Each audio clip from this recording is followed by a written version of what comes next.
Hey everyone, my name is CC Chapman. I am a senior professor of the practice here at Wheaton College in Norton, Massachusetts. Now, when I did college, I did not do it right. I got a great degree. I've had a very successful career, but there's so many things in the hidden curriculum that you don't know about and no one ever tells you. So part of my personal goal is, now that I've become a professor, is to make sure that I pass on all those things that I think students need to learn in order to be successful. And I didn't want this just for my students, I want it for all students. So whether you're a first year student, a college professor, a parent, a mentor, an advisee, whatever. Today we're going to focus on the problem of how to talk to professors, specifically geared towards first year students who may not know this. If you're already at school, hopefully you already know most of these things. But if not, again, we'll cover all the basics really carefully. Here's my information. You want to find out more about me. My email address is there, my work email, my personal, professional websites, all those sort of things. But you're not here for me, you're here to learn stuff. So here's the thing. There are three major ways that students communicate with faculty. And I'm going to cover all of them today because I think each of them is a little different. And again, I'm trying to generalize this for all students. So some of the things I may say may be a little different depending on where you are, but every school is different. But there's three main ways you're going to communicate with your faculty. It's either going to be through email, during class, or in classroom conversations, or in office hours. All three, I want to give you some tips and tricks and just explain what they are because you may not know.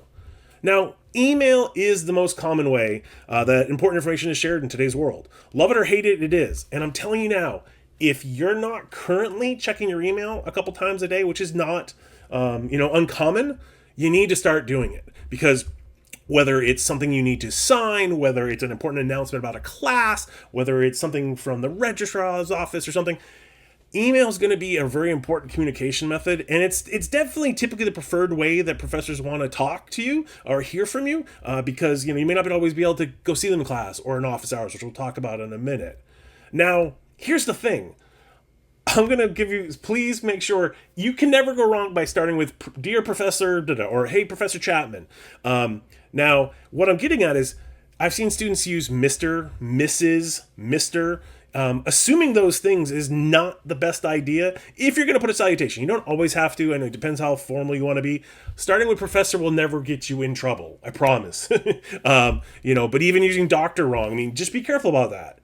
Always, never a bad idea to mention what class you're in, especially at a bigger university. I'm at a little small private New England school, and I teach 130-ish students per semester. So sometimes I forget, especially in the early weeks, what class are they in when they ask for a question about homework, especially if they're generic. Be detailed and mention what class you're in.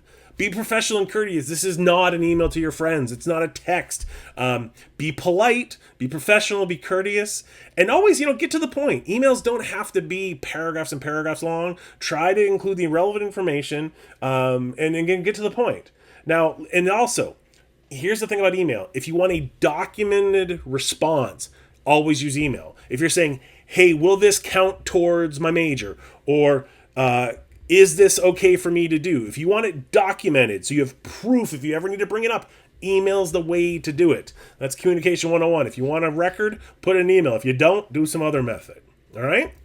Now, classroom conversations. You're going to be spending class with your professor several times a week, probably. You can have conversations with your professor before, during, and after class. Obviously, depending on what kind of conversation it is, depends when it is. But I would encourage you, do not hesitate to raise your hand if you have questions. It's your time. You're paying a lot of money to be in those classes. You've picked those classes. Ask your questions. Do not be afraid to raise your hand. Yes, it can be intimidating, but I guarantee you're not the only one with the question. I promise, all right? Now, obviously, general questions during class are totally appropriate. Your professor wants you to ask questions if you have them. It's always better to ask the professor than ask classmates. If you missed something or you didn't understand something they said, say, hey, hello, professor, could you step back? I missed that. Better than nudging your classmate, hey, what did you say? Or texting someone. Don't do that. Ask the question.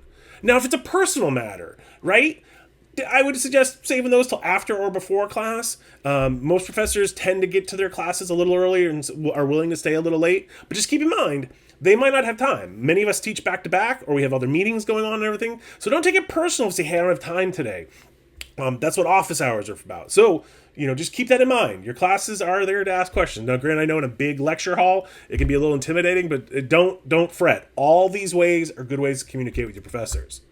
Now, office hours. Okay, this is my big thing. I've had so many students who are like, we're nervous to go to office hours. Listen, every school has some sort of required office hours. Faculty are required to have time that is dedicated to students in their classes. Some make you sign up ahead of time. Others, drop, like mine, are just drop in. I have, this semester's Monday and Wednesdays, 10 to 12. Just swing on by, right? Now, they're there for you. That basically says, if there's office hours, that means the faculty is going to be sitting in their office waiting for students to come. If nobody comes, I catch up on all kinds of things. But it's there for you. You should never be intimidated to do it, right? It is there for you to use. Now, here's the thing.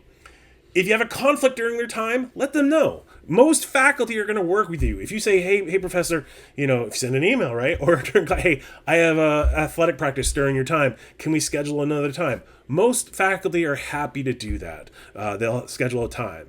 Now, listen, if you're hanging out, I have students come hang out. We're shooting the breeze about the latest Marvel movie or, a new video game we played or those sort of things. Just keep in mind that, office hours are going on.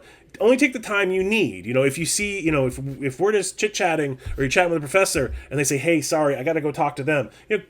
Always good word of advice, get the academic stuff out of the way and then you can do the personal hangout, just schedule that. And I promise, some of you are probably thinking, I'm never going to be that way with professors.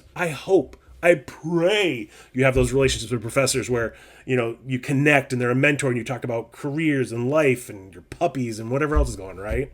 But always remember, office hours are for you. I've renamed mine student hours just to make it, student drop-in hours, I actually call mine now. They're a great way to get to know your professors better.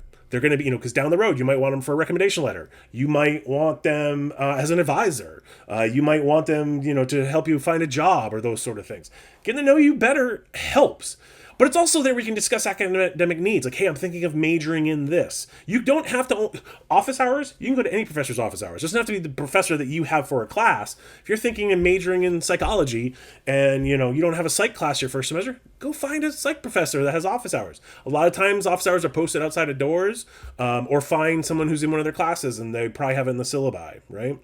But it's also where you can get help with assignments. You don't understand this. Discuss concerns about a grade, request extensions, all those things can be done during office hours. It is your time as a student. Use it. And here's my tip. I advise you, I encourage you, I nudge you, I push you, all those sort of things. Try to visit all your professors once during the first 2 weeks of class. It can just be a simple thing as something by saying, hey, I wanted to introduce myself. I'm in your Fundamentals of Business class. I just wanted to say hello and introduce me outside of class so you knew who I was. It can go a long way. You can have a great conversation. I love getting to know my students in that sort of way. I promise some of your faculty do too. So just say hello. It doesn't hurt. Now there's other options. It all depends where you are. Obviously, your syllabi, the syllabus that they'll probably go on the first day of class, has all the ways you can get a hold. Like I put my personal phone number in my syllabi. I tell students it's the least way to get a hold of me. Don't call me because that's not, text me is one thing. Some might use Slack or Discord or your school's LMS like Canvas or Blackboard. Also has messaging. So understand some professors prefer that. Ask them. Always read your syllabus. There's another thing. Yes, the syllabuses include a lot of the same old stuff, but if you want to know how things work in your class, read your syllabi. It'll only take a few minutes. And if you have questions about them, ask your professors. All right, here's the thing. You, not your parents, not anybody else. You have to be your biggest advocate. You're now a young adult. You're at college. If you need something, whatever it is, you've got to be your own advocate. You've got to communicate it to others that you need help or you have questions. Do not ever hesitate to do that. And if you're nervous about it, that's where talking to a professor that you do have a relationship with can help. But you are your biggest advocate. And you have to stand up for yourself and communicate what you need to be successful. You are spending too much time, too much money, and too much effort to go to college not to be an advocate for yourself. Got it? Now, a couple of things, just talk about communication. Lots of schools have accommodation letters. If you had accommodations in high school, they don't magically carry over. Usually most colleges have an accessibility services sort of, or a counseling. It all depends on your school. Find them. If you need something like extended time on tests or quiet testing environments or a multitude of other things. The nice thing is what you can do is once you get it done once, you just, at least at our school, the way it does, you email it to all your professors. And they may have questions. It's up to you how much you need to share. Once you have that accommodation letter, you need to discuss it with your professors if they have any questions. I have those conversations every year. They're usually quick and dirty because most of my answers is like, we'll make it work. It's all good. The other thing is professors can help you find other places on campus. Hopefully during your orientation, they're going to show you things like where writing tutors are, or a specific topic, you need help in chemistry or economics, or, whatever else. Hopefully your school has a counseling office of some sort, library services, tech support. Professors can help direct you there, because sometimes it's hard to find what you need, and a good professor will help you do that. Now, the other thing, never be afraid to ask for clarifying things on assignment. I know I try to make my assignments as clearly as possible, but ask questions if you're like, I don't get what this means, or what does this mean? I've never done an academic research paper. What does that look like? Yes, you can use Google and other tools to help you do that, but you can also just ask your professors, right? It's your responsibility to ask for clarifications. Getting a bad grade on assignment and saying, well, I didn't understand, that's your fault. You have to be an advocate for that. You have to step up and say, hey, I don't understand that. What do you mean by this? And that's a perfect question to ask in class when they're going over the assignment, and say, hey, can you explain this? Because you're probably not the only one, right? And you can help other students by asking your question. Now, another quick thing, asking for extensions on homework. Every school is different. Most schools, at least what I've talked to, don't have site-wide policies, so usually it's professor by professor. So find out what extensions, are their options. And here's the thing. Life happens, right? Don't ask for extensions on every assignment, because that gets old and professors will say no. But if something's going on, ask for the extension. Hey, my family member's sick, or I'm dealing with a personal issue. I always tell my students, I don't need to know the details. I just need to know, you tell me you're going through something. My rule is you got to ask for extension before it's due. Asking for extension afterwards isn't acceptable. Ask me beforehand. So also don't wait till the last minute. Don't email at midnight if the assignment's due at 8 a.m. You're probably not going to get an extension on that. And you don't always have to do the full details. Just talk about, I'm dealing with something. Every professor is going to be different. I'm not going to tell you everyone's going to bend over backwards and give you the extension, but most professors are compassionate humans. At least I like to think most of us are.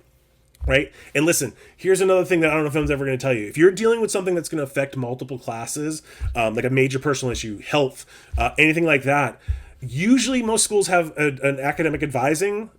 Go to talk to them, because then what they can do, like at our school, what happens is, if you're dealing, say you have a sick family member, you go to academic advising, they confirm it, and then all they do is they notify all of your professors that say, hey, so-and-so's dealing with an issue, please give them some grace. They don't share the details, but it's an easy way that if it's affecting multiple professors and it comes down from that, they have to work with them. So find out how your school handles that, but academic advising, every school has some sort of advising office. Talk to them about things like that. And here's the other thing, grades. Grades are important.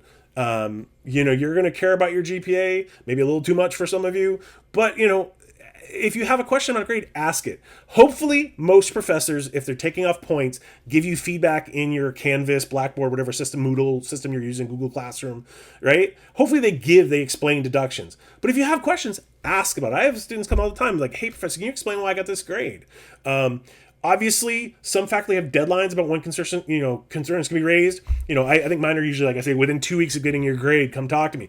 Because what I don't want is some student coming to me the last week of the semester, and it does happen, saying, hey, professor, can you explain why at the beginning of the semester I got this grade on this assignment? By then, I've forgotten about it. And I go back and I give comments so I can go back to it. So also, some professors do not grade as often as they should. If you need an estimate of your current grade, don't be afraid to ask about that. Ask, hey, can I get an estimate of what my grade is at this point? Understand it's an estimate, because sometimes, depending on how your things are weighted, but every faculty member should be able to give you that no matter what class you're in. And here's the thing, if you're on Wheaton's campus, if you're one of my students, because I'm hoping some Wheaties are watching this, this is my office where I am. I'm in the Discovery Center. If my door is open, if my door is closed, it means I'm having a private meeting with a student or somebody else, and it's private. But my door is always open. I always have candy. There's a bowl of candy on my desk all the time. The candy bowl changes depending on the season. So you can literally just swing by and grab a piece of chocolate on your way to school, way to class or whatever. But for Wheaton, if you're there, this is where I am. Come see me, Discovery Center 2307. I would love to meet you. I'd love to see you. For anybody else who has questions, there's my email address. Feel free to reach out to me. I appreciate you taking some time today to watch some of this. I hope it was beneficial. I hope everybody has a great semester. I know I'm finishing up my syllabi right now for the fall 2025 semester, but I hope you all have a great semester. And if there's topics you'd like to hear, leave it in the comments below, or email me or ping me on. I'm on every social network imaginable at cc_Chapman. I'm hoping hoping to do more of these sort of videos, but this one's a personal one I've been dying to do for a long time. So I hope it's helpful for you, and please share this far and wide so that as many students as possible can be helped. Okay, you take care. Have a good one.